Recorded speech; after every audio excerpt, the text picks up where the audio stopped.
सल्लल्लाहु वसल्लिम व बारिक अलैहि व अला आलिहि व सहबिहि अजमईन। या अय्युहल्लज़ीना आमनुत्तकुल्लाहा हक्का तुक़ातिहि व ला तमूतुन्ना इल्ला व अंतुम मुस्लिमून।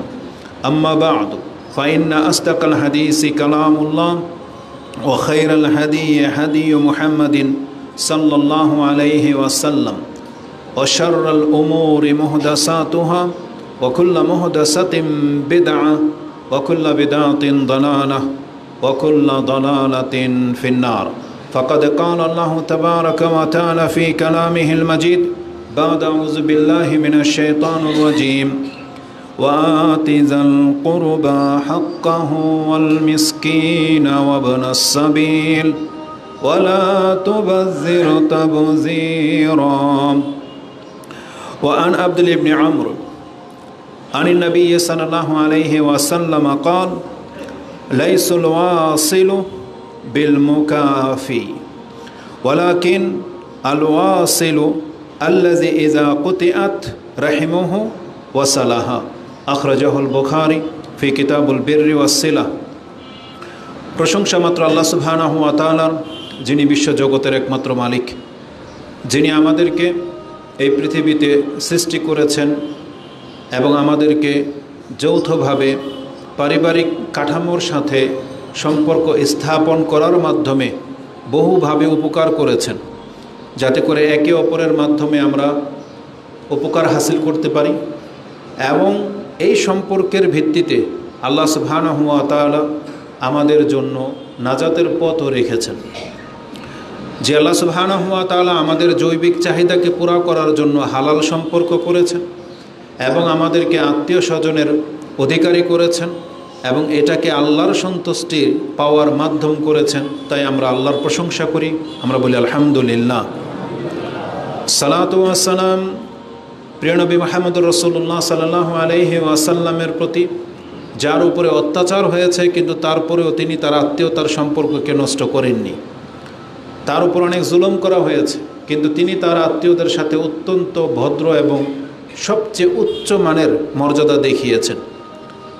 তাদেরকে ক্ষমতা পাওয়ার পর ক্ষমা করে দিয়েছেন, তাদেরকে তিরস্কার পর্যন্ত করেননি।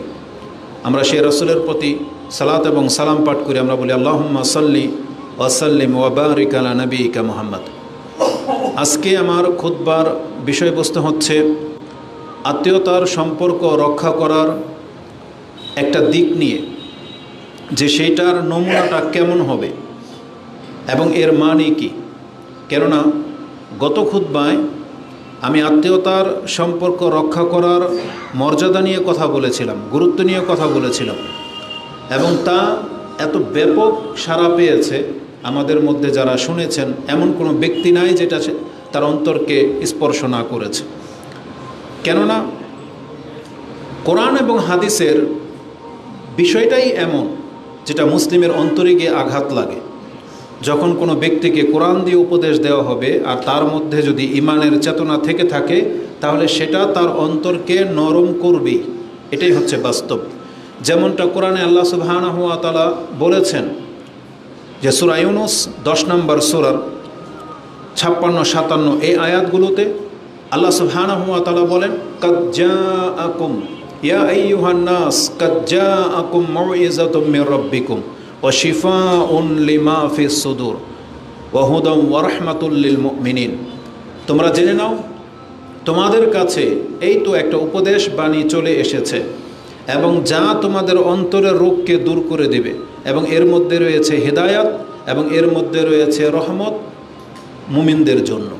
তো কোরআনে আল্লাহ সুবহানাহু ওয়া তাআলা যে কথাগুলো রেখেছেন এটা মূলত আমাদেরকে হিদায়াত করে যে কোন পথটা সঠিক, কোনটা সঠিক সিদ্ধান্ত, কোন কাজটার গুরুত্ব সবচেয়ে বেশি, হিদায়াত।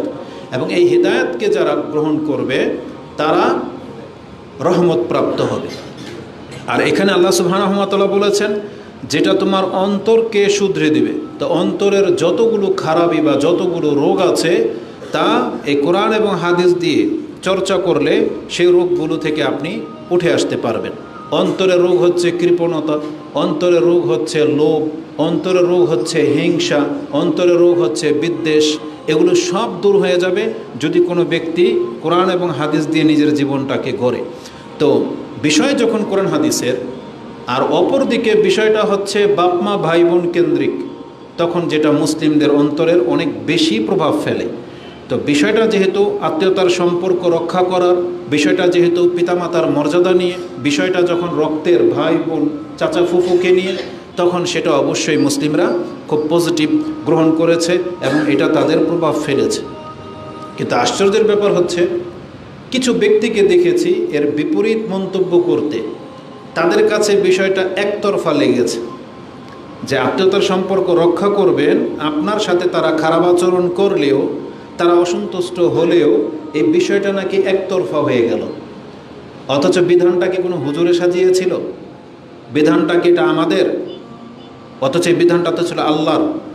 আল্লাহ বলেছেন পিতামাতার সাথে সদাচরণ করতে, আল্লাহ বলেছেন রক্তের সম্পর্ককে অটুট রাখতে, কিন্তু আপনি এটাকে পজিটিভ নিতে পারেননি। যারা নিতে পারেনি তাদের প্রধান চরিত্রের মধ্যে রয়েছেন ওই সমস্ত নারী যারা কারো না কারো স্ত্রী। সে তো একটা নারী, সে তো একটা মেয়ে ছিল, কন্যা ছিল। যখন সে কারো স্ত্রী হয়েছে, কারো ওয়াইফ, কারো বউ, তার কাছে এটা আপত্তিকর একটা বিষয়। কারণ তার স্বামী যখন আল্লাহর এই আদেশকে মেনে নেবে যে পিতামাতার সাথে সদাচরণ করতে হবে, ভাই বোন আত্মীয় স্বজনের হক রক্ষা করে চলতে হবে, তখন এই স্ত্রীর উপরে কিছুটা ঘাটতি অনুভব হয়। সে কিছুটা দেখতে পাচ্ছে যে তার এগেইনস্টে গিয়ে তার স্বামী কাজটা করতেছে, এই জন্য তার আঘাত লেগেছে। সে বলতেছে বিষয়টা নাকি একতরফা। আর আরেকজন ব্যক্তি যার স্বার্থে আঘাত লেগেছে, এই বিষয়টা তার কাছে একতরফা মনে হচ্ছে যে একজন ব্যক্তি তার পিতামাতার খেদমত করবে, তা নিজে না খেয়ে প্রয়োজন হলে তার পিতামাতাকে দিবে, এটা তাকে দিতে সে বাধ্য, এই বিধানটা নাকি একতরফা। কার? ওই যে ব্যক্তির গায়ে আঘাত লেগেছে, স্বার্থে আঘাত লেগেছে। এই জন্য আজকের বিধানটা হবে, বিষয়টা হবে আত্মীয়তার সম্পর্ক রক্ষা করা মানে আপনি কি বুঝেন? এটা একতরফা না কি? এটা আমি আজকে আপনাকে এসে জবাবটা দেব। বিধানটা যেহেতু আল্লাহ সুবহানাহু ওয়া তাআলা, আল্লাহ সুবহানাহু ওয়া তাআলা নিজে তার হকের পরে সবচেয়ে বেশি প্রাধান্য দিয়েছেন পিতামাতাকে, যার পরে আল্লাহর হক। আল্লাহর হক বান্দার পক্ষ থেকে একরকম, আর বান্দাদের মধ্য থেকে বান্দার যে হক পাওয়ার হক রাখে, আপনি যাকে ভালোবাসবেন, আপনি যাকে শ্রদ্ধা করবেন, আপনি যাকে ক্ষমা করবেন, আপনি যাকে তার ঘাটতি পুরা করবেন, আপনি যার সহানুভূতিশীল হবেন, যার খেদমত আপনি করবেন, তার প্রথম পার্সনই হলো বাপমা, যার মধ্য থেকে আপনার সৃষ্টি হয়েছে। তারপরে এই বাপমা কেন্দ্রিক তারা অংশ পাবে যারা আপনার ভাই বোন, রক্তের ভাই বোন, যারা আপনার চাচা ফুফু মামা খালা, যারা আপনার নসল থেকে এসেছে, আপনার সন্তান। তো এই কথাগুলো এইভাবে বলাতে সেখানে স্ত্রী শব্দটা বাদ পড়েছে। তো যার ফলে ওই স্ত্রীরা ভেবেছে যে আত্মীয়তার সম্পর্ক রক্ষা করার মধ্যে মনে হয় স্ত্রীরা পড়ে না। বক্তব্যের ধরনটা এমনই তারা বুঝেছে, কিন্তু আমাদের উদ্দেশ্য কি সেটা?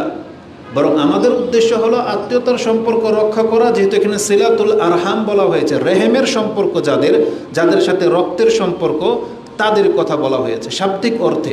কিন্তু স্ত্রীও আপনার হকদার, স্ত্রীও আপনার আত্মীয়, স্ত্রীও আপনার পরিবারের একজন, কিন্তু রক্তের ভিত্তিতে তো না, ওটা তো একটা সম্পর্কের ভিত্তিতে, ওটার আলাদা একটা মান আছে। যখনই ইসলাম নামাজ নিয়ে কথা বলবে, তাই বলে কি সিয়ামের কোনো গুরুত্ব নাই? তাই বলে কি দান সাদকার কোনো গুরুত্ব নাই? জিহাদ নিয়ে যখন কথা বলবে, তখন তো দান সাদকা অন্য কোনো কিছু আসবে না। আবার দান সাদকা নিয়ে যখন কথা বলবে, তখন দেখবেন দান সাদকাই সবচেয়ে শ্রেষ্ঠ ইবাদত। তো ইসলাম যখন যেই বিষয় নিয়ে কথা বলবে, তার সুউচ্চ গুরুত্বটা আপনার কাছে তুলে ধরতে হবে, এটাই আদব। তো স্ত্রীরা কেন এটা ভেবে নিল যে এটা তার খেলাফ বক্তব্য? তো মূলত সে বোঝে নাই তার নাম নিয়ে বলতে হবে কেন। দ্বিতীয়ত হচ্ছে আমাদের বক্তব্য যারা বোঝেন না, হয় আপনার মাথায় সমস্যা আছে, না হলে আপনার অন্তর খারাপ। মাথায় সমস্যা কেন বললাম? কারণ বিধানটা তো আল্লাহ সুবহানাহু ওয়া তাআলার। আল্লাহ বলেছেন পিতামাতার খেদমত করতে হবে আপনার স্ত্রীর এগেইনস্টে গেলেও। আর আপনার অন্তর খারাপ মানে আপনি তো কোরআন হাদিস বুঝেন, কিন্তু আপনার অন্তর খারাপের কারণে আপনি এটাকে ভিন্ন অ্যাঙ্গেলে এই বক্তব্যটাকে নিচ্ছেন।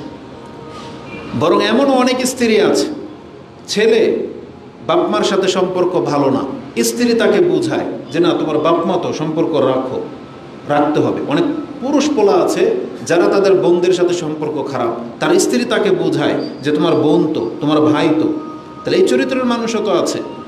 এটা হচ্ছে উত্তম দিক। তো এই জন্য আজকে আমি আপনাকে দেখাবো যে আত্মীয়তার সম্পর্ক রক্ষা করার ক্ষেত্রে আল্লাহ কি বলেছেন আর আপনি কি ভূমিকা পালন করতেছেন, তাহলে আপনার কাছে বিষয়টা ক্লিয়ার হয়ে যাবে। তা আল্লাহ সুবহানাহু ওয়া তাআলা আমাদেরকে বলেছেন আত্মীয়তার সম্পর্ক রক্ষা করার জন্য। আত্মীয়তার সম্পর্ক রক্ষা করা, যেহেতু সিলাতুল আরহাম বলেছি, তাতে বলেছি প্রথম প্রাধান্য পাবে মা, তারপরে পিতা, তারপরে ভাই বোন, তারপরে সন্তান, তারপরে চাচা ফুফু খালা মামা, তারা স্ত্রীও আপনার আত্মীয়, যেটা ওই বক্তব্যে বলা হয়নি, বা রক্তের সাথে যাদের সম্পর্ক নাই, কিন্তু স্ত্রী আপনার অনেক কাছের আত্মীয়, এবং স্ত্রীরও হক রয়েছে। প্রত্যেকটা ব্যক্তির উপরে তার নিজের হক রয়েছে, তার পিতামাতার হক রয়েছে, তেমনি তার স্ত্রীরও হক রয়েছে। ইসলাম আমাদেরকে সেটা বুঝিয়েছেন। এফ অ্যান্ড অফ করে দেন, তার সাউন্ডটা ক্লিয়ার হবে। আল্লাহ সুবহানাহু ওয়া তাআলা প্রত্যেককে আপন আপন মর্যাদা দিয়েছেন। স্ত্রীদের ক্ষেত্রে আমাদের কি শিক্ষা দেওয়া হয়েছে? রাসূলুল্লাহ সাল্লাল্লাহু আলাইহি ওয়াসাল্লাম একজন সাহাবী সম্পর্কে জানতে পারলেন যে তিনি রাতভর কিয়াম করে বিছানায় যায় না, আর দিনে সিয়াম পালন করে। তার মানে স্ত্রীর প্রয়োজনই হয় না। একজন ব্যক্তি যদি দিনে সিয়াম পালন করে, তাহলে সে মেহমানদারি কিভাবে করবে? তার বাসায় কোনো মেহমান আসতেই চাইবে না, কারণ জানে তারা সিয়াম। সে অন্য কোনো সাংগঠনিক কাজ করতেই পারবে না, কারণ সে সিয়াম অবস্থায় আছে। রাসূলুল্লাহ সাল্লাল্লাহু আলাইহি ওয়াসাল্লাম এমন একজন সাহাবী সম্পর্কে জানতে পারলেন, আর তার নাম হচ্ছে আব্দুল ইবনে আমর ইবনুল আস। এই আব্দুল ইবনে আমর ইবনুল আস তিনি এতটা পরহেজগার ব্যক্তি ছিলেন যে সে কন্টিনিউ রাতে তাহাজ্জুদ পড়ে বিছানায় যায় না, আর দিনের বেলায় সিয়াম পালন করে কাটিয়ে দেয়। এই খবর যখন রাসূলুল্লাহ সাল্লাল্লাহু আলাইহি ওয়াসাল্লামের কানে গেল, এখন তিনি বললেন, তুমি কেমনটা করো? বলছেন, না জি ইয়া রাসূলুল্লাহ, আমি এমনটা করি। তখন রাসূলুল্লাহ সাল্লাল্লাহু আলাইহি ওয়াসাল্লাম তাকে উপদেশ দিতে গিয়ে বলেছিলেন, ফালা তাফআল, তুমি এমনটা করবে না যে কন্টিনিউ তুমি সিয়াম রাখবা, সারা জীবন সারা রাত ভরে সালাত পড়বা। ফালা তাফআল, তুমি এমনটা করবে না। সোম ও আফতির, তুমি কি করবা? মাঝে মাঝে সিয়াম রাখো, মাঝে মাঝে সিয়াম ছেড়ে দাও, এবং অকুম ও নাও, মাঝে মাঝে দাঁড়াবে, মাঝে মাঝে ঘুমাবে। তার মানে প্রতিদিনই রাতের কিছু অংশ ঘুমাও, আর কিছু অংশ তুমি সালাত আদায় করো। তারপরে তিনি বলেছেন, ফা ইন্না লি জাসাদিকা আলাইকা হাক্কুন, কারণ তোমার দেহেরও তোমার উপর একটা হক আছে। ও ইন্না লি আইনিকা আলাইকা হাক্কুন, তোমার চোখের তোমার উপর একটা হক আছে, এ হক তোমাকে দিতে হবে। ও ইন্না লি যাওজিকা আলাইকা হাক্কুন, তোমার স্ত্রীর হক আছে তোমার উপরে। ও ইন্না লি যাওরিকা আলাইকা হাক্কুন, তোমার প্রতিবেশীর হক আছে তোমার উপরে। ফাআতি যিল হক ফাআতি জি কুল্লি হাক্কিন হাক্কাহা, আও কামা ক্বালা রাসূলুল্লাহ সাল্লাল্লাহু আলাইহি সাল্লাম বলেছেন, যার উপরে যা হক প্রত্যেকটা মুসলিমের দায়িত্ব হচ্ছে তার হক যথার্থ আদায় করে দেওয়া।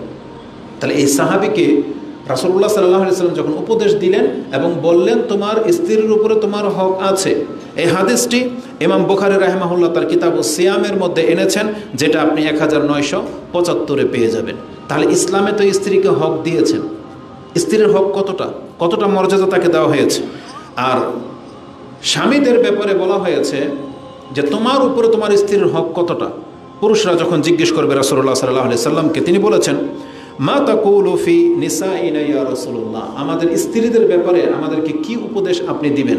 তখন রাসূলুল্লাহ সাল্লাল্লাহু আলাইহি সাল্লাম বলেছেন, আতিমুহুন্না মিম্মা আকালতুম, তোমরা যেই মানের খাদ্য খাবে নিজের জন্য পছন্দ করো, কোনো কাউকে বিয়ে করে নিয়ে আসলে তার জন্য সেই মানেরই খাদ্য দিতে হবে। তোমার খাদ্য থেকে তার খাদ্যের ব্যবস্থা করতে হবে, এমন না যে তুমি ভালোটা খাবে তাকে খারাপটা দেবে। আমাদের সমাজের মহিলারা এমনটা করে থাকে নিজের ইচ্ছায়। অবশ্যই সে খাদ্যের ভালো অংশটা স্বামীর জন্য রাখে, স্বামীকে দেয়, এটা তার উদারতা।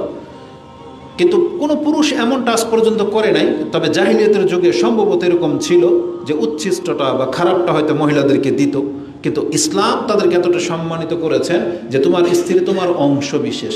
এই জন্য তুমি যে মানের খাদ্য খাবে তাকে সেই মানের খাদ্যটাই তোমার ব্যবস্থা করে দিতে হবে। সে তোমার কৃত দাসী না যে তার জন্য নর্মাল কোনো খাদ্য দেবে, নর্মাল একটা ড্রেস দেবে, এমন না। বলা হয়েছে আতিমুহুন্না মিম্মা আকালতুম আকালতুমুন আকালুন, তোমরা যা থেকে খাও স্ত্রীদেরকে তা থেকে দেবে।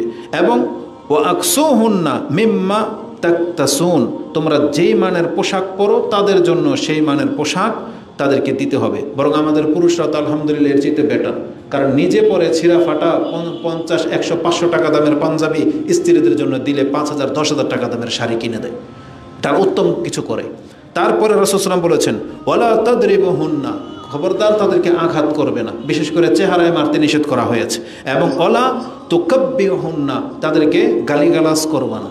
তাহলে একজন স্ত্রীকে এতটা হক দেওয়া হয়েছে, সে তার স্বামীর এই জিনিসটা প্রাপ্য যে সে তাকে আঘাত করতে পারবে না, সে তাকে গালি দিতে পারবে না। এই হাদিসটি ইমাম আবু দাউদ তিনি তার বিবাহের অধ্যায়ে এনেছেন, হাদিস হচ্ছে 2144। তাহলে এখানে এই হাদিসের মধ্যে স্ত্রীর হকের কথা আলোচনা করা হয়েছে।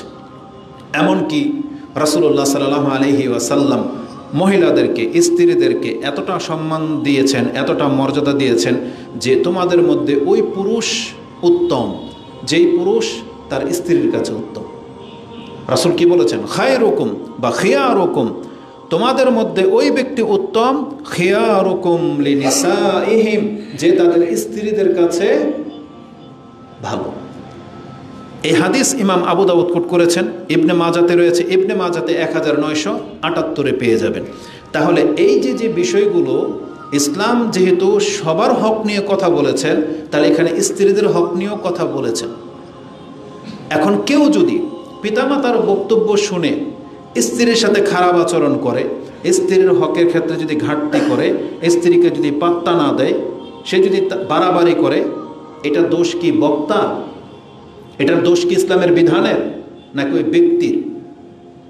যেই মহিলা কমেন্ট করেছে যে আপনার বক্তব্য শুনে আমার স্বামী আরো লাফাচ্ছে, সে এমনি নাকি সে বাপমার প্রতি এত দুর্বল, বক্তব্য শুনে এখন আরো লাফাচ্ছে, এখন আমাদেরকে তালাক দিয়ে দেওয়ার মতন উপক্রম। তো বলে যে কথা বললে বুঝে শুনে বলবেন, না পারলে চুপ থাকবেন। এটা কি দোষ আমাদের নাকি এটা আপনার স্বামীর দোষ? সে ভাষাটা কি বলতেছে? যেই হুজুররা বাপমার ভক্ত তারা বাপমার ফেভারে কথা বলে, যে হুজুররা মহিলা ভক্ত তারা স্ত্রীর ফেভারে কথা বলে। এটা তার কমেন্ট। তাহলে আমরা কি বলবো তাকে? তাহলে যেই পুরুষ স্ত্রী ভক্ত, আপনি বাপমা ভক্ত ছেলেটা ছেড়ে দিয়ে বউ ভক্ত এমন একটা পুরুষের কাছে বিয়ে বসে যান। আর আপনার যখন একটা ছেলে আছে, আপনি মা হিসাবে আপনার ছেলেকে কি পরামর্শ দেবেন? আমরা যেটা শেখাই এটা যে পিতামাতার সাথে ভদ্র বা ভালো আচরণ করো, তুমি তোমার এই ক্ষেত্রে তোমার বাবার মতো হবে, নাকি আপনি বলবেন খবরদার তুই কিন্তু তার বাবার মতো হবি না। তার বাবা তার বাপ মাকে অনেক বেশি রেসপেক্ট করে, ভাই বোনদেরকে অনেক বেশি টেক কেয়ার করে, তুই কিন্তু তার বাবার মতো হবি না। এটা বলবেন মা হিসেবে? বলবেন যে তুই তোর ওয়াইফের পা টিপবি, এটা ওয়াইফের হক, এটা বলবেন আপনি মা হিসেবে? আপনার মতো মহিলাই তো আপনিও তো চাইবেন আপনার সন্তানটা ঠিক আপনার স্বামীর মতো হোক, যে তার বাপমাকে খেদমত করে। আপনিও তো ফিল করেন যে আমার যদি এমন একটা সন্তান হয় যে আমাকে বেশি প্রাধান্য দেবে। এটাই না প্রত্যেক মা চান? তাহলে মা হলে এটাই চাইবেন। এখন স্ত্রী হিসেবে সেটা আপনার কাছে একতরফা বক্তব্য মনে হয়? ইসলামের বিধান নিয়ে খেলতামশা। আর আল্লাহ সুবহানাহু ওয়া তাআলার আইনের ক্ষেত্রে আপনি কথা বলবেন? আপনার হিতাহিত জ্ঞান থাকলে এটা আপনি বলতে পারেন এইভাবে? একজন সন্তানের সবচেয়ে উচ্চ মানের মর্যাদাটাই পাওয়ার হক রাখে তার পিতামাতা। আজকে আপনাকে তালাক দিলে কালকে আপনার মতো মহিলাই এই পুরুষকে গালি দিবেন, তার বিরুদ্ধে কেস ঠুকে দিবেন, আপনি তাকে দেখলে লানত করবেন এবং জালেম বলে উপাধি দিবেন, আপনার মতো মহিলাই। কিন্তু এখন সম্পর্কের ভিত্তিতে আপনি অধিকার খাটাচ্ছেন বেশি। এটা ঠিক যে কিছু মহিলা একটা পুরুষের ক্ষেত্রে অনেক বড় ভূমিকা রাখে। পুরুষের কিছুই ছিল না, বিয়ের পরে তার বাপমার পক্ষ থেকে বা নিজের পক্ষ থেকে সে অনেক এস্টাবলিশ করে দেয় একজন পুরুষকে। সেই ক্ষেত্রে সেটা বলতে পারে যে সব কিছু করে দিলাম আমরা, এখন আমাকে ইগনোর করে দিয়ে সে তার বাপ ভাই বা বোনদেরকে এত বেশি রেসপেক্ট করে, আমার সাথে খারাপ ব্যবহার করে, এটা সে হতে পারে। তো এটা কার দোষ? এটা ওই ব্যক্তির দোষ। কারণ এই ব্যক্তি বোঝে নাই যে আত্মীয়তার হক সবাইকে যে সমানভাবে দিতে হবে। যে বাপমার ভক্ত তাকেও বলা হয়েছে স্ত্রীর সাথে খারাপ আচরণ না করতে, স্ত্রীর সম্পর্কটা তার অধিকার ঠিক রেখে বাপমার সম্পর্কটাও ঠিক রাখতে বলা হয়েছে। এটা ছিল আমাদের বক্তব্য। কিন্তু আপনি বোঝেন নাই বা আপনি এমন পুরুষ পান নাই, এটার দোষ তো বক্তার না, এটা তো আপনার ফ্যামিলিগত দোষ।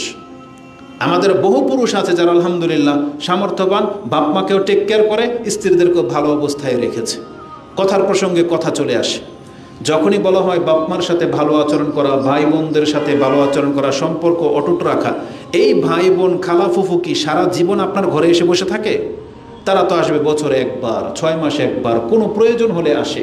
আর আপনার মতো মহিলাকে তো সে 10-20 বছর ধরে পালতেছে, আপনার সব চাহিদা তো পুরো করা হচ্ছে, তার বেতনের সব টাকা তো আপনি প্রতি মাসে খাচ্ছেন। তাহলে 1 মাস না হয় সে তার ভাই বোনদেরকে দেখলো, আপনি এটাকে পজিটিভলি নিচ্ছেন না কেন?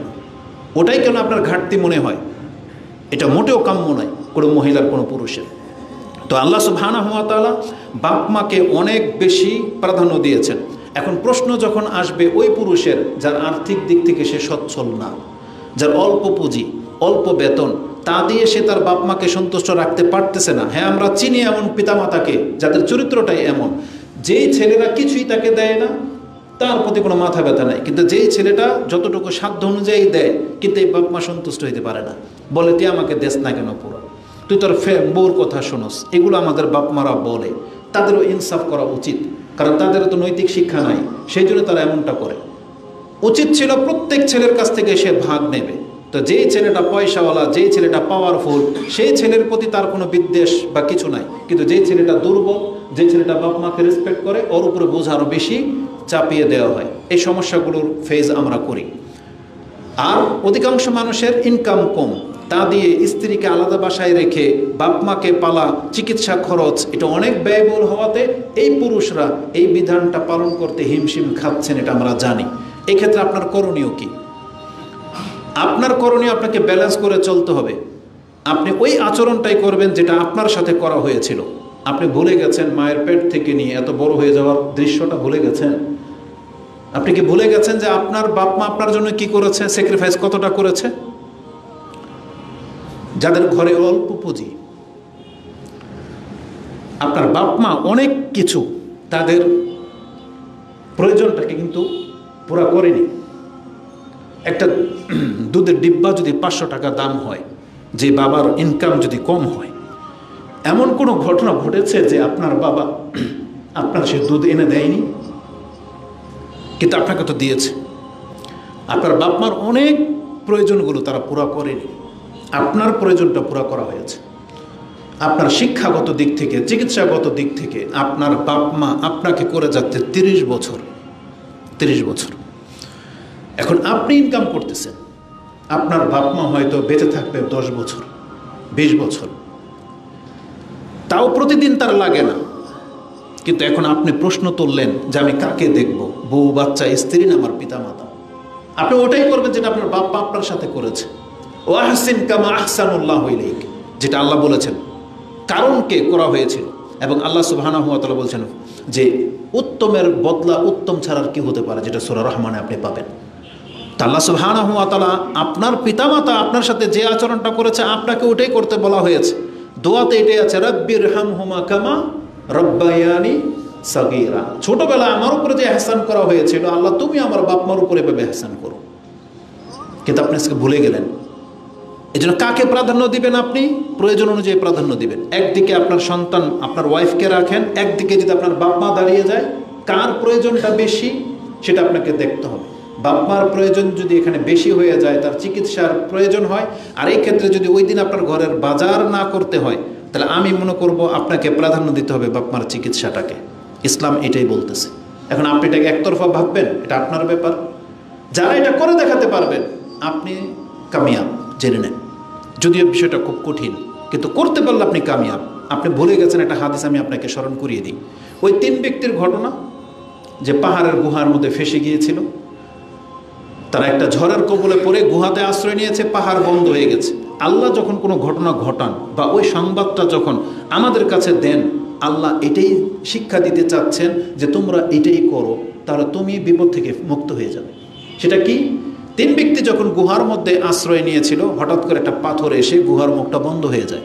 তখন 3 ব্যক্তি বলাবলি করছিল, আজকে আমাদের বাঁচার উপায় নাই, একটা উপায় আছে, যে তোমার জীবনের সবচেয়ে সৎ কাজ যেটা, সবচেয়ে ভালো কাজ যেটা তুমি আল্লাহর জন্য করেছিলে, আজকে ওই কাজটার বিনিময়ে আল্লাহর কাছে দোয়া করো, হতে পারে আল্লাহ আমাদেরকে উদ্ধার করবেন। এই ভাষাটাই আছে।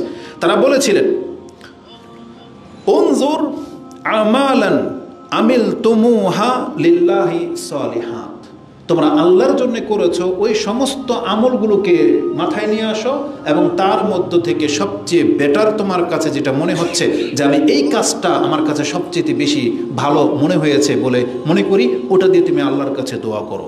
বলা হয়েছে ফাদউল্লাহ বিহা লাআল্লাহু, হতে পারে তিনি ইয়াফরুজাহা, আমাদেরকে তিনি এই পাথর থেকে বের হওয়ার রাস্তা করে দিবেন। তারা তাই করলো।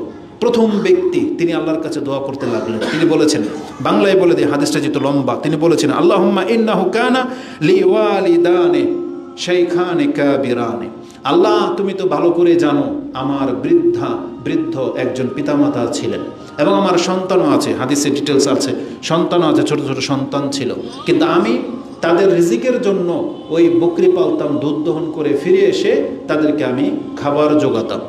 আমি প্রথম যেই কাজটা করতাম, তিনি এখানে বলেছেন আমি সর্বপ্রথম ওই দুধের পেয়ালাটা এনে আমি আমার পিতামাতার কাছে যেতাম, তাদেরকে প্রাধান্য দিতাম।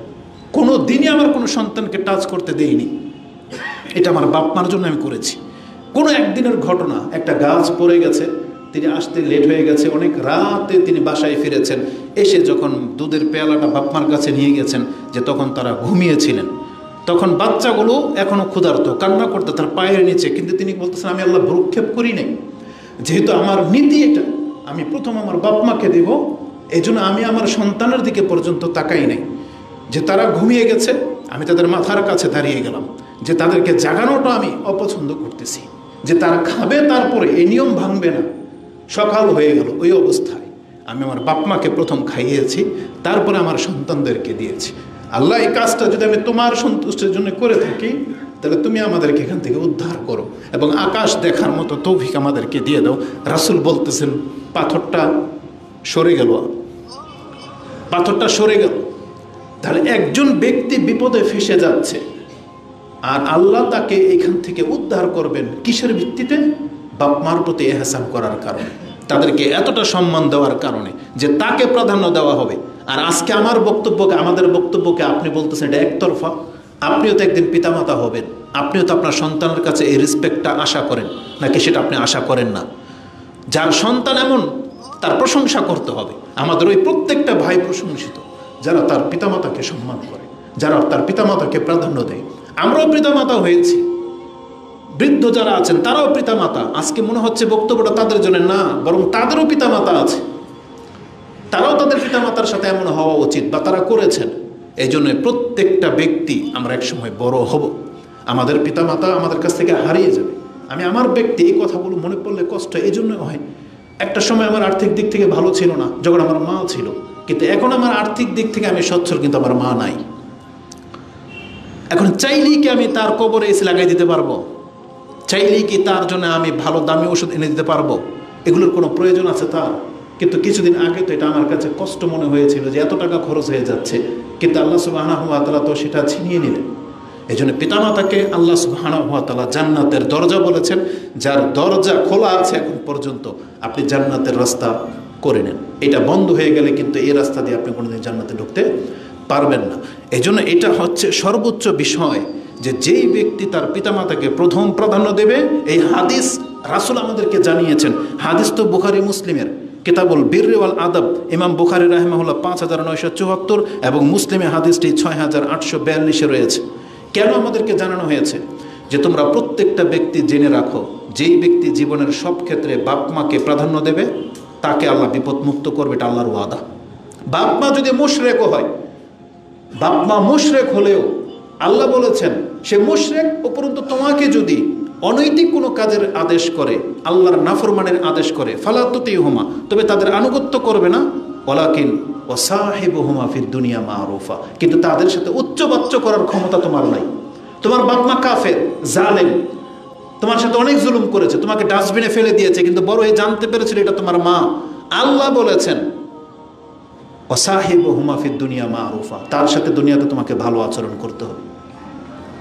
এটা প্রত্যেকটা মহিলাকে কান খাড়া করে শুনতে হবে, যারা তাদের স্বামীর এই আচরণে অতিষ্ঠ হয়ে গেছেন, জুলুম মনে করছেন আপনি, না আপনার মাইন্ডকে আপনি ক্লিয়ার করেন।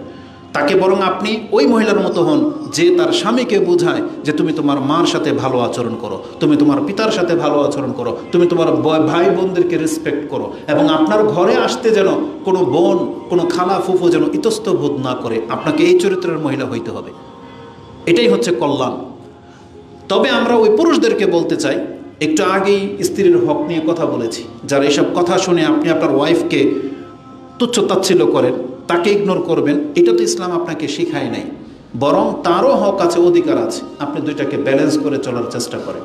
তবে যেই সমস্ত মহিলার চরিত্র ভিন্ন, তাদের ব্যাপারে আমাদের কোনো হাত নাই। আমরা শুধু তাদেরকে উপদেশ নসিহতি করতে পারি, কিন্তু তার মেন্টালিটি বা তার ফিতরতকে পরিবর্তন করে দেওয়ার ক্ষমতা আমাদের নাই। আপনাকে পুরো বিষয়টা বুঝতে হবে যে ইসলাম আসলে বলেছে কি। আমি যখন বলবো যে পিতামাতা, ভাই বোন, আত্মীয় স্বজনের হক আদায় করতে হবে, আপনি আপনার অ্যাঙ্গেল থেকে ভাবেন, আপনার কি বোন নাই, আপনার কি ভাই নাই, তাহলে আপনি আপনারটা আদায় করবেন। সেখানে তো আপনার স্বামী ইন্টারফেয়ার করার অধিকার রাখে না। প্রত্যেকটা মহিলা তো চায় যে আমিও আমার মা, খালা, ফুফু, ভাই বোনদেরকে রেসপেক্ট করি, প্রত্যেকটা মহিলা চায়, কিন্তু স্বামীদের কারণে পারে না। কারণ স্বামীদের অনেক এরকমের কমপ্লেন আছে, তারা তাদের ফ্যামিলিকে পছন্দ করে না, তাদের বাসায় আসতে দেয় না, কোনো কিছু গিফট দেয় না। এটা উচিত নয়। স্বামীদেরকেও উচিত আপনার স্ত্রীকেও এই ইবাদতে অংশ নেওয়ার সুযোগ করে দেওয়া। আপনি বলবেন যে তুমিও তোমার বাপমার খোঁজ খবর রাখো, মাঝে মাঝে মাঝে মাঝে কিছু দেন না, আরে 500 না পারেন 100ই দেন। বলেন যে মাঝে মাঝে তোমার মা বোনকে বা কিছু দিবা, আপনি সুযোগ করে দেন সেটা। আমাদের প্রত্যেককেই একে অপরকে সাহায্য সহযোগিতা করতে হবে। বিষয়টা আপনি সহজভাবে নেওয়ার চেষ্টা করেন, এটাতে আপনার কল্যাণ আছে। কারণ কোনো ব্যক্তি যদি আত্মীয়তার সম্পর্ক ছিন্ন করার সবব হয়, কারণ হয়, এ কিন্তু জান্নাতে ঢুকতে পারবে না। গত খুতবায় কিন্তু আমরা এটা বলেছি, কারণ রাসূল বলেছেন যেই ব্যক্তি আত্মীয়তার সম্পর্ক নষ্ট করে সে জান্নাতে ঢুকতে পারবে না। লা ইয়াদখুলুল জান্নাতা কাতিউ রাহমিন, রাসূল বলেছেন আত্মীয়তা সম্পর্ক নষ্টকারী ব্যক্তি জান্নাতে প্রবেশ করতে পারবে না।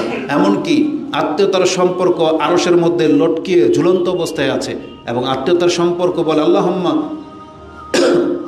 ইয়াসির, আল্লাহ তুমি তার সাথে সম্পর্ক বজায় রাখো যে আমার সাথে সম্পর্ক বজায় রাখে, আল্লাহুম্মা তার সাথে তুমি সম্পর্ক ছিন্ন করো যে আমার সাথে সম্পর্ক ছিন্ন করেছে।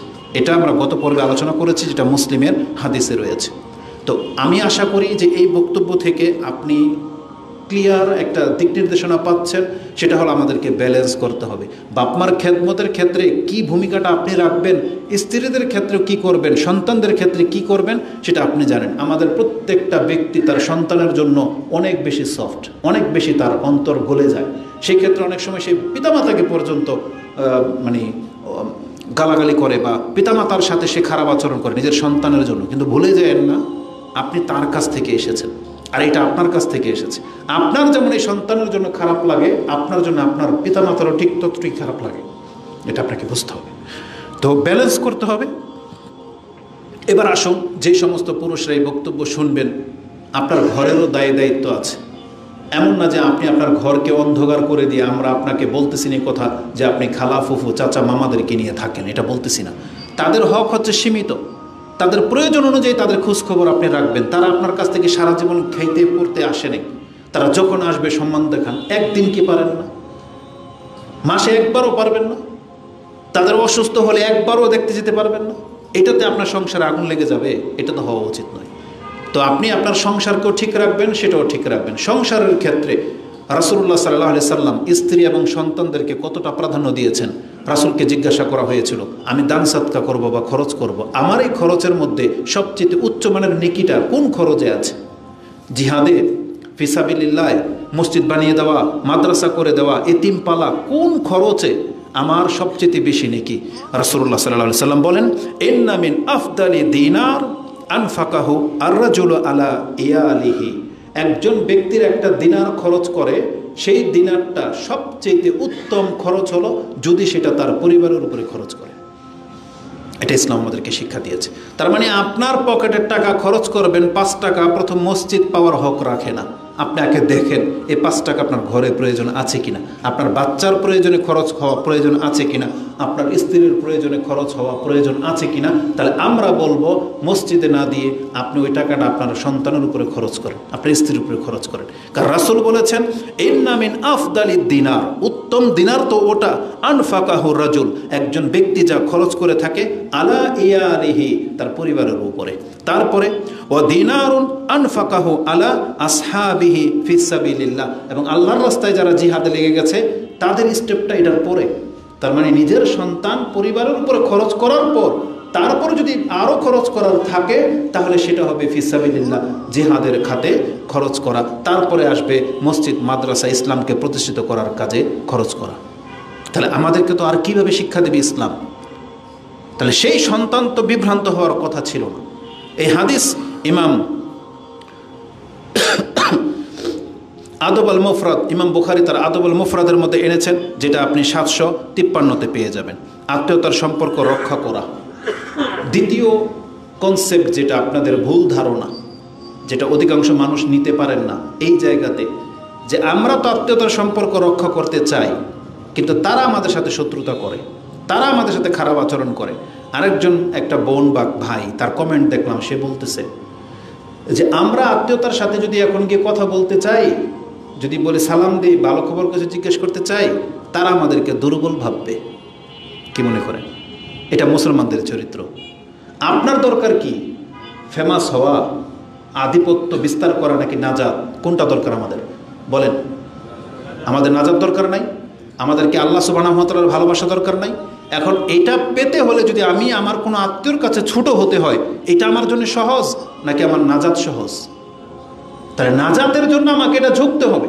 আল্লাহ যেখানে বলেছেন তুমি তোমার আত্মীয়তার সম্পর্কটাকে রক্ষা করো, আমি তোমার সাথে সম্পর্ক জুড়ে দেব। আর কি চান আপনি? তো তার কাছ থেকে কোনো কিছু পাওয়ার আশায় তার কাছে গিয়ে বলেন নাই, সালাম দেন নাই, ক্ষমা চান নাই। আপনি কি পাওয়ার জন্য তাকে ক্ষমা চেয়েছেন? আল্লাহর ক্ষমা। কারণ আল্লাহ বলেছেন তুমি সম্পর্ক রক্ষা করো, আমি আল্লাহ তোমার সাথে সম্পর্ক জুড়ে দেব। রাসূল কি বলেছেন? যেই ব্যক্তি তার বয়সে বৃদ্ধি চায় এবং সম্পদে সম্পদশালী হতে চায়, সচ্ছলতা চায়, ফালিয়াসিল রাহমাহু, সে আত্মীয়তার সম্পর্ক রক্ষা করুক। এখন তার সাথে কথা বলতে গেলে বাহ্যিক মনে হচ্ছে সে জিতে গেল, আপনি হেরে গেলেন, কিন্তু আপনি কি হেরে গেলেন? আপনি তো দুনিয়া এবং আখিরাত নিয়ে নিলেন। বিষয়টা এমন না? তাহলে যেটা বেশি লাভবান, চালাক লোক কী করে জানেন? বেশি লাভ যেটা সেটা লুকায় রাখে। লুকায় রাখে না, এটা তো মানুষের কাছে প্রকাশ করতে চায় না। যেটা অল্প লাভ সেটা বলে। তাহলে আপনিও সেটা করেন। আপনার কাছে তো গোপন একটা জ্ঞান আছে যে আমি যদি এখন সালাম দিই, আমি যদি এর সাথে সম্পর্ক রক্ষা করি, তাহলে আল্লাহ আমাকে মাফ করে দিবেন। আপনি তো এটার জন্য করবেন। সে আপনার উপর প্রভাব বিস্তার করুক না, তাতে আপনার কি ক্ষতি?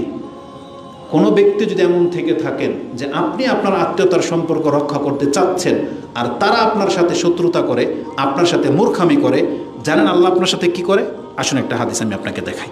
রাসূলুল্লাহ সাল্লাল্লাহু আলাইহি ওয়াসাল্লাম তিনি বলেন, আন আবি হুরায়রা আন্না রাজুলান কালা ইয়া রাসূলুল্লাহ, একজন ব্যক্তি এসে রাসূল সাল্লাল্লাহু আলাইহি ওয়াসাল্লামের কাছে বলতেছেন, ইয়া রাসূলুল্লাহ ইন্নী লি কারাবাতান, আমার কিছু নিকট আত্মীয় আছে, আসলিহুম ওয়া ইয়াকতাউনি, আমি তাদের সাথে সম্পর্ক জুড়ে রাখতে চাই, তারা আমার সাথে সম্পর্ক ছিন্ন করতে চায়। আত্মীয়নি ওয়া উহসিনু ইলাইহিম, আমি তাদের সাথে উত্তম আচরণ করি, ওয়া ইউসিউনা ইলাইয়া, তারা আমার সাথে শত্রুতা করে। আমি চাই সম্পর্ক ভালো করতে, তারা আমার সাথে আরো শত্রুতা তৈরি করে। ওয়া আহলুহুম আনহুম, আমি তাদের সাথে নম্র ভদ্র ব্যবহার করতে চাই, ওয়া ইয়াজহালুনা আলাইয়া, তারা আমার সাথে মূর্খামি করে। ওই যে যেটা বললেন যে আপনাকে ছোট মনে করবে, আপনাকে তিরস্কার করবে, এ আসছে ঢং উমুক তুমুক বলে না, এখন কোনো স্বার্থের জন্য আসছে বা কোনো একটা কিছু বলবে, তাই তো? এটা আপনি ভয় পাচ্ছেন। এই সাহাবীও এটাই বলেছিল যে আমার সাথে এমনটা করা হয়। রাসূল কি বলেছেন? ফাকালা লাইন কুনতা কামা তাকুল, তুমি যেটা বললা বাস্তবিকই যদি এমন হয় যে তুমি সম্পর্ক রাখতে চাচ্ছ, তুমি ভদ্র আচরণ করো, তারা তোমার উপরে জুলুম করে, তারা তোমার সাথে মূর্খামি করে, তাহলে তুমি যেন ফাকান্নামা তুসিফুহুম আল মাল্লা, তুমি যেন তাদের মুখের মধ্যে আগুন ছিটাচ্ছ, গরম ছাই, পরিত্যক্ত ছাই ছিটাচ্ছ। তার মানে সেই ব্যক্তি তোমার আচরণ দ্বারা শুধু লাঞ্ছিতই হবে, সে কোনোদিন সম্মানিত হতে পারবে না। তার মানে তোমার এই ভালো আচরণের দ্বারা তার কোনো লাভ হবে না, বরং সে লাঞ্ছিতই হচ্ছে, কিন্তু তুমি লাভবান হবে। এবং রাসূল বলেছেন, ওয়ালা ইয়াজালু মাআক, তুমি যতদিন পর্যন্ত এটা করে যেতে থাকবা ততদিন পর্যন্ত তোমার কাছ থেকে সরবে না মিনাল্লাহি যাহিরান, প্রকাশ্য একজন সাহায্যকারী, আলাইহিম মা দুমতা আলা যালিকা, তুমি যতদিন এই চরিত্রের উপরে আছো আল্লাহর পক্ষ থেকে ততদিন তোমাকে হেফাজত করার জন্য একটা ফেরেশতা নিযুক্ত করে দিবেন আল্লাহ। এবার করুক না তারা শত্রুতা, এই শত্রুতা আপনার কি ক্ষতি করবে? আপনি সম্পর্ক ভালো রাখতে চাচ্ছেন আর আপনি বলতেছেন তারা শত্রুতা করতে চায়, মূর্খামি করতে চায়, এটা আপনার গা পর্যন্ত আসবে না, এটা এখানে ভাসমান থেকে যাবে।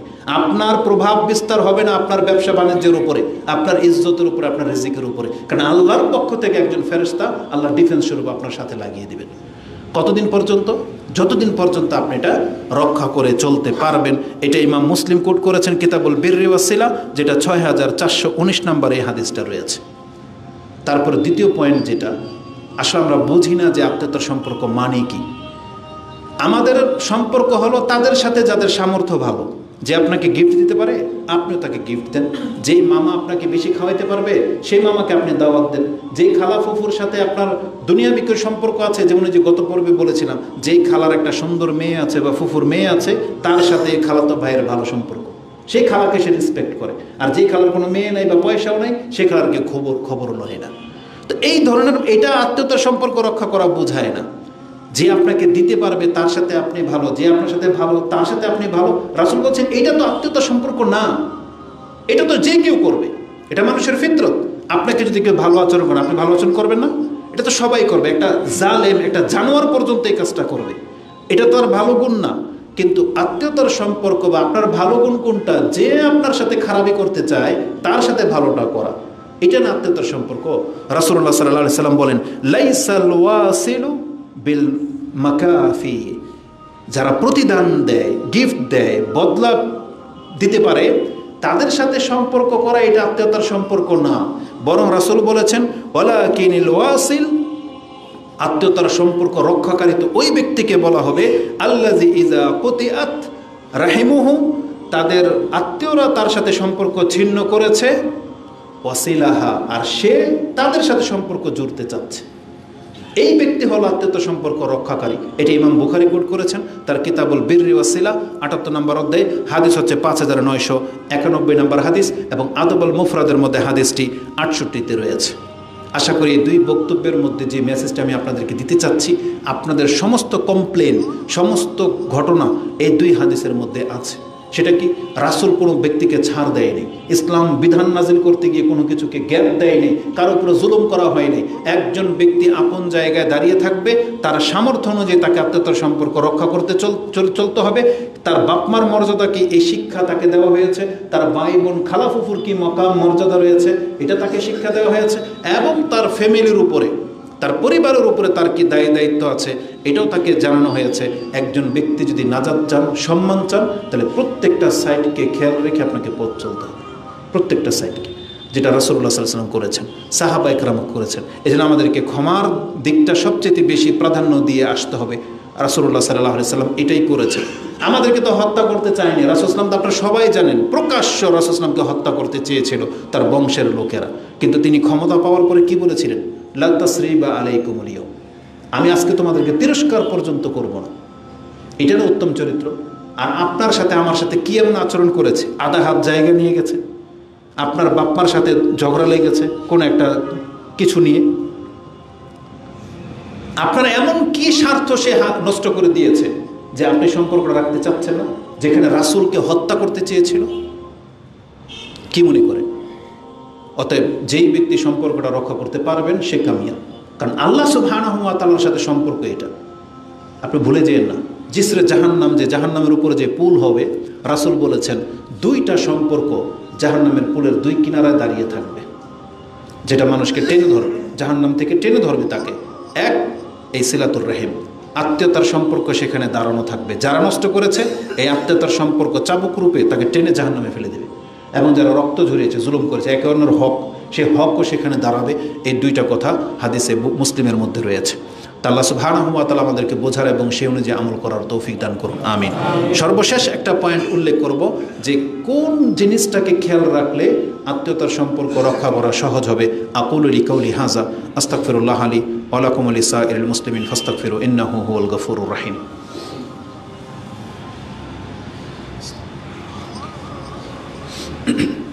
আলহামদুলিল্লাহ ওয়াসসালাতু ওয়াসসালামু আলা রাসূলিল্লাহ, আম্মা বাদ। আল্লাহ সুবহানাহু ওয়া তাআলা কোরআনে আমাদেরকে বলেছেন ওয়াতিজাল কুরবা হাক্কাহু ওয়াল মিসকিন ওয়া ইবনাস সাবিল ওয়া লা তুবাযযির তাবযীরা, যেটা আয়াতটা আপনি সূরা বনি ইসরাইল 17 নম্বর সূরার 26 নম্বর আয়াতে পেয়ে যাবেন যে আল্লাহ বলেছেন ওয়াতিদাল কুরবা হাক্কাহু, তোমার কারাবাত নিকট আত্মীয় যারা আছেন তাদের প্রত্যেকের হক যথার্থ তুমি পুরো করে দাও। এটা আল্লাহ আমাদেরকে আদেশ করেছেন। এবং মিসকিনদেরকেও, এবং যারা ওয়াবনাস সাবিল, যারা পথিক রয়েছেন এবং মুজাহিদ রয়েছেন, তাদেরও হক আছে, তাদের হক পুরো করতে আল্লাহ সুবহানাহু ওয়া তাআলা আমাদেরকে আদেশ করেছেন। রাসূলুল্লাহ সাল্লাল্লাহু আলাইহি ওয়াসাল্লাম যে শিক্ষা দিতেন তার মধ্যে থেকে একটা শিক্ষা আব্দুল ইবনে আব্বাস তিনি আমাদেরকে জানাচ্ছেন যে আত্মীয়তার সম্পর্ক রক্ষা করার সহজ একটা পদ্ধতি কি। তিনি বলেছেন, কাল ইবনে আব্বাস রাদিয়াল্লাহু তাআলা আনহুমা, ইহফাজু আনসাবাকুম, তোমরা তোমাদের নসবনামাকে হিফজ করো, জ্ঞান রাখো, স্মরণ রাখো, সম্পর্ক প্রয়োজন লিখে রাখো। তাসালু আরহামাকুম, এবং তোমাদের আত্মীয়তার সম্পর্ককে বজায় রাখো। নসবনামা জানা থাকলে কি হবে, আপনার আত্মীয়দেরকে খুঁজে বের করা সহজ হবে। আপনার নাম, আপনার পিতার নাম জানা আছে, আপনার দাদার নাম জানা আছে, কিন্তু অধিকাংশ মানুষ দাদার নাম জানেন না। হয়তো দাদার বাবার নাম জানেন, কিন্তু দাদার নাম জানেন না। ফিকহের মাসলা অনুযায়ী এই 4টা স্টেপ আপনাকে জানা উচিত। যেমন রাসূলুল্লাহ সাল্লাল্লাহু আলাইহি ওয়াসাল্লামকে বলা হয় বনু হাশিম, এরা হচ্ছে বনু হাশিম গোত্রের লোক, তার মানে এটা রাসূলুল্লাহ সাল্লাল্লাহু আলাইহি ওয়াসাল্লামের পরদাদা, মানে দাদার নাম হচ্ছিল হাশিম। তো এই পুরো বংশটাকে তিনি রক্ষা করে চলতেন। তাই আব্দুল ইবনে আব্বাস বলতেছেন, ইহফাজু আনসাবাকুম, তোমরা তোমাদের নসবনামাটাকে সংরক্ষণ করো। তাতে দেখতে পাবেন কি জানেন, এই যে পাশাপাশি বসে আছেন না, আপনার দাদার নাম না জানার কারণে আপনি ওনাকে চিনতেছেন না, অথচ আপনার রক্তেরই একজন। আমরা সবাই কিন্তু কারো না কারো রক্তেরই একজন, কিন্তু আমরা চিনতেছি না। কেন? কারণ আমাদের ওই যে নসবনামা মনে নাই, চিনি না আমরা। এই জন্য শত্রুতা, একই গ্রামে যখন আপনারা থাকেন, এই জন্য পার্শ্ববর্তী ভাইয়ের সাথে শত্রুতা করতে এটা হিসাব কিতাব করে করবেন, কারণ আপনি হয়তো জানেন না এটা আপনার রক্তেরই কেউ, যার ফলে আমরা জুলুম করে ফেলতেছি।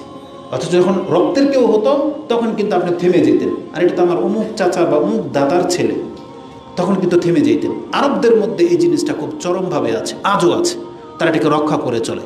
এই জন্য তাদের বংশ পরম্পরার নামগুলো তাদের মুখস্থ থাকে, এবং তারা রক্তের কাউকে পেয়ে গেলে যত স্যাক্রিফাইস করার থাকে তারা স্যাক্রিফাইস করে দেয়। এটা তাদের স্বভাবের মধ্যে আমরা দেখেছি, কিন্তু আমাদের মধ্যে সেটা নাই। এটা নিয়ে আসতে হবে।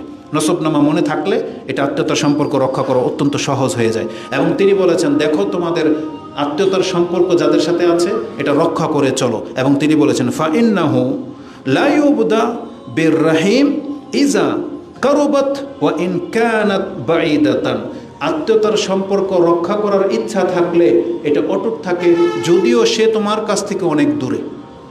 একটা নিকট আত্মীয় যদি অনেক দূরে থাকে, আপনার বোনকে বিয়ে দিয়ে দিয়েছেন অনেক দূরে, ভাই থাকে কোন দেশে, মামা কোন দেশে, দূরে থাকে, কিন্তু আপনার সম্পর্ক রক্ষা করার মেন্টালিটির কারণে আপনার মনে হবে তারা আপনার কাছে আছে, পার্শ্ববর্তী বাড়ি, মনে হচ্ছে যে প্রতিদিন কথা হচ্ছে, দেখা হচ্ছে, প্রয়োজন সব কিছু শেয়ার হচ্ছে, সব কিছু এভরিথিং, তাহলে আপনার কাছে সেটা কাছে মনে হবে। আর আব্দুল ইবনে আব্বাস বলেছেন, কিন্তু এর বিপরীত কি হয়, তিনি বলেছেন যে ওয়ালা কুরবা বিহা ইজা বাউদাত, একজন কাছের আত্মীয় দূরে হয়ে যায়, কখন হয়ে যায়, ওয়া ইন কানাত কারিবাতান, অত্যন্ত নিকটের একজন ব্যক্তি ছিল, কিন্তু আপনার আত্মীয়তার সম্পর্ক রক্ষা না করার কারণে সে এতটা দূরে চলে গেছে, মনে হচ্ছে দূরের কোনো ব্যক্তি, দূরের কেউ। এটা আমাদের প্রায় ব্যক্তির চরিত্রের মধ্যে দেখা যায় যে সে তার এক বোনকে, এক ভাইকে বেশি প্রাধান্য দেয়, আর যে অভাবী একটু দূরে পড়ে আছে, বিপদগ্রস্ত বেশি, সেই বোনের খবর ভাইয়েরা নিতে চায় না। যেই বোনটা তালাকপ্রাপ্ত হয়ে বাবার ঘরে বা ভাইয়ের কাছে ফিরে এসেছে, সেই বোনটাকে সে বোঝা মনে করে, অথচ যেই বোনের কোটি টাকা আছে, আপনার ওই বোনের যে মূল্য, আপনার এই বোনেরও তত মূল্য, বরং এই বোনের আরও বেশি মূল্য, কারণ সে এখন অভাবী, সে এখন ভুক্তভোগী। এজন্য আপনার সদাচরণ, আপনার অর্থ, আপনার সাপোর্ট এই বোন বেশি পাওয়ার হক রাখে, এই খালা বেশি পাওয়ার হক রাখে, এই ফুফু বেশি পাওয়ার হক রাখে। অতএব আমাদের বক্তব্যের ধরন এমন না যে আপনি আপনার স্ত্রীর সাথে খারাপ আচরণ করবেন আর বাপ মাকে নিয়ে নাচানাচি করবেন, যেমনটা ওই বোন কমেন্ট করেছে, না, এটা আমাদের মেসেজ না, বরং প্রত্যেকটা পুরুষকে ইনসাফকারী হতে হবে। আল্লাহ আদল বজায় রাখতে আমাদেরকে বলেছেন। এজন্য আমাদের শিক্ষা অনুযায়ী, সামর্থ্য অনুযায়ী এই সম্পর্কটাকে অটুট রাখতে হবে। আমি আল্লাহ সুবহানাহু ওয়া তাআলার কাছে দোয়া করে আল্লাহ আমাকে এবং আপনাদেরকে এই সম্পর্ক যেন বজায় রাখার তৌফিক দান করেন, আমিন। এটা এত বড় একটা ব্যাপার। রাসূলুল্লাহ সাল্লাল্লাহু আলাইহি ওয়াসাল্লাম, আল্লাহ সুবহানাহু ওয়া তাআলার পরে আমাদের পিতামাতাকে যে বেশি প্রাধান্য দেওয়া হয়েছে, একটা হাদিস শুধু কোট করে শেষ করে দিচ্ছি। আল মুগীরা ইবনে শুবা তিনি বলেন, আনি নবী সাল্লাল্লাহু আলাইহি ওয়াসাল্লাম ক্বালা ইন্নাল্লাহা হাররামা আলাইকুম উকুকাল উম্মাহাত, তোমাদের উপরে আল্লাহ হারাম করে দিয়েছেন তোমাদের মায়েদের সাথে নাফরমানি করা। তোমাদের মায়েদের সাথে তোমরা নাফরমানি করতে পারবে না, এটা তোমাদের উপরে হারাম করে দেওয়া হয়েছে। ও মানআন ও হাত, এবং তোমার কাছে যে যেটা পায় তুমি সেটা তাকে দিচ্ছ না, আটকে রেখেছো, এটা তোমার উপরে হারাম। ও হাত, এবং যেটা তুমি পাওয়ার হক রাখো না সেটা জোর করে নেওয়া, খালি বলো আমাকে দেন, আমাকে দে, এটা বলা তোমাদের উপরে হারাম করা হয়েছে। এই দুইটা কথা, ও মানে ও হাত, এই দুইটা মাত্র শব্দ, এখানে অনেক বড় ব্যাপার আসবে, অনেক বড় ব্যাপার। আজকে আমাদের অধিকাংশ চরিত্র এখানেই, আমি কিছু দিতে চাই না, খালি নিতে চাই। বাপমাদের মধ্যে এই চরিত্র আছে। বাপমারা ওই যে বললাম যে এক ছেলের কাছ থেকে শুধু নিতেই চাচ্ছে, তাও সন্তুষ্ট হচ্ছেন না। না, বাপমাদের একটু ইনসাফ করতে হবে যে এগুলো সবই আপনার সন্তান, আপনার যেই সন্তানটা আপনাকে এতটা সম্মান দেখায় তার উপরে আর বোঝা আপনি চাপাই দিয়েন না। আপনি শুধু এতটা কথাই বলতেছেন যে তোকে আল্লাহ দিবে, এটা যথেষ্ট না। যে তোকে আল্লাহ দিবে, তো ওই ছেলেদেরকেও বলেন যে তোদেরকে আল্লাহ দিবে দে, ওটা কেন বলেন না? যেই ছেলেটার অভাবী বা সংসার আছে বা পারতেছে না, আপনি তার ক্ষেত্রে বলেন বাবা তোকে আল্লাহ দেবে। অবশ্যই আল্লাহ দেবে, আপনার দোয়ার বরকত আছে, অবশ্যই হবে, কিন্তু তার সামর্থ্যের দিকে আপনাকে খেয়াল রাখতে হবে। আল্লাহ আমাদের প্রত্যেক ব্যক্তির উপরে রহম করুন যাতে আমরা ইনসাফ করে চলতে পারি, এবং আমাদের ভুল ত্রুটিগুলোকে আল্লাহ ক্ষমা করুন। আমাদের পিতামাতাদের উপর আল্লাহ রহম করুন, যারা মরে গেছে